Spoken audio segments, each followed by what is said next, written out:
So I know it's a great still camera, but how's the Fujifilm X-T1 with video?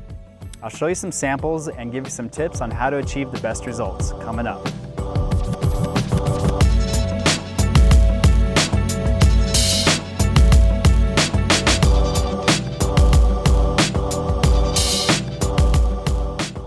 Hey everyone, I'm Seth. I've been a commercial photographer for over 10 years. Now I live on the road creating content for commercial and editorial clients. In under 4 minutes, I'm going to break down the key elements to shooting quality video on the Fujifilm X-T1. If I move too fast or omit any important details, please don't be afraid to ask questions or comment below.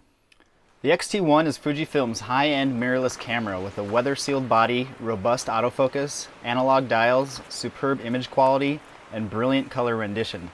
It's been highly regarded as a pro-level still camera, but the video functions are much more limited. That said, it really does a great job capturing video clips while you're out shooting stills. So you definitely want to be aware of the firmware release that came out in 2014. All of the X-T1s should be shipping with the latest firmware, but it's version 3, and with the version 3 you get full manual control over your shutter speed, your aperture, and your ISO for movie recording. You have to set the ISO, however, before you hit the record button. You can set that at either 400 on the low end up to 6400 on the high end.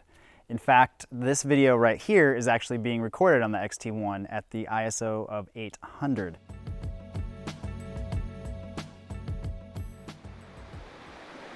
With a bitrate of 38 megabits per second, the quality is on par with the Canon 5D Mark II, and the ISO performance is quite good all the way up to 3200. 6400 is usable, but the grain becomes much more noticeable. You're going to want to avoid high contrast scenes and keep a close eye on your histogram because it's really easy to crush your blacks or blow out your highlights when you're just going off the live view.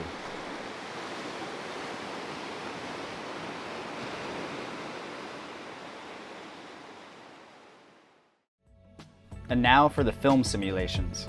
These film simulations are the only way to control how your image quality is recorded on camera. You want to choose wisely by selecting a simulation that is flat and not too contrasty. I've found the standard ProVia and ProNeg standard simulations to be the best. These allow you more control over the image quality and color grading in post-production. These are my recommended settings: 1080p, 24 frames a second, and 1/50th shutter speed. Frame rate is a matter of personal preference. I like 24 because of the cinematic quality, but whatever you choose, it's a good idea to use a shutter speed that's double your frame rate to achieve a smooth look that's not too choppy. Keep in mind that on bright sunny days, you can only achieve a slow shutter speed and a shallow cinematic depth of field by attaching a neutral density filter. With the focus, I'd recommend using continuous for action and for subjects that are moving. Use the zone or the wide tracking autofocus in the continuous setting. As far as shots that are locked down like landscapes or interviews like this, manual is definitely the way to go. For great sounding audio, you definitely want to use an external mic.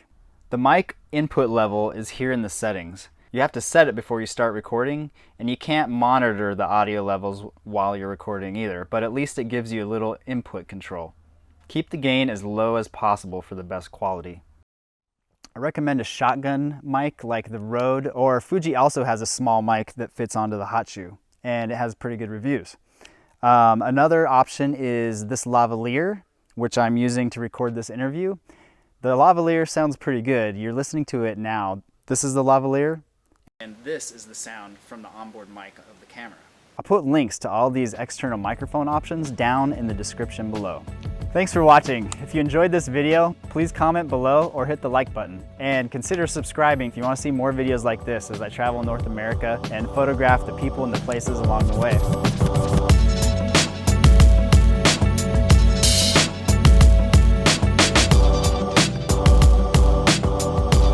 Thanks for watching.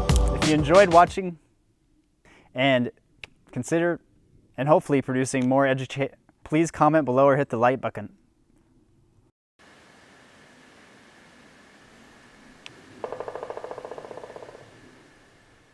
There's a woodpecker right there.